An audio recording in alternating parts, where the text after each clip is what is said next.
Իսկ տնտեսական աճը զուգորդվում է աղքատության նվազման հետ։ Եթե դա չի զուգորդվում, ուրեմն տնտեսական աճը կամ նկարած է,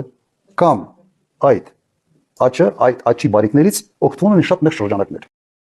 Եվ այսպես, Ռոբերտ եւ Բելա Քոչարյաններից, Սեթրակ Քոչարյանից եւ Զարուհի Բադալյանից, Լևոն եւ Սիրանուշ Քոչարյաններից, Գայանե Քոչարյանից եւ Վիգեն Չապինյանից հօգուտ Հայաստանի Հանրապետության դատախազությունը պահանջում է բռնագանձել 22 անշարժ գույք ուշադրություն, 2 գույքի գնման իրավունք, ավելի քան 3 միլիոն դոլար, 985 միլիոն դրամի արժեքով ձեռք բերված պարտատոմսեր, ավելի քան 1.4 միլիոն դոլարի չափով ավանդ, 15 իրավաբանական անձում մասնակցություն,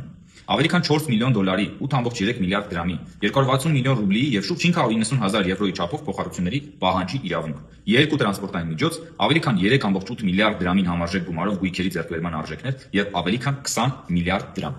Գումարային դատախազությունը Քոչանից պահանջում է համարյա 200 միլիոն դոլար բռնագանձել։ Հիմա Քոչյանը խոսում է ինչ որ նեղ շրջանակների կողմից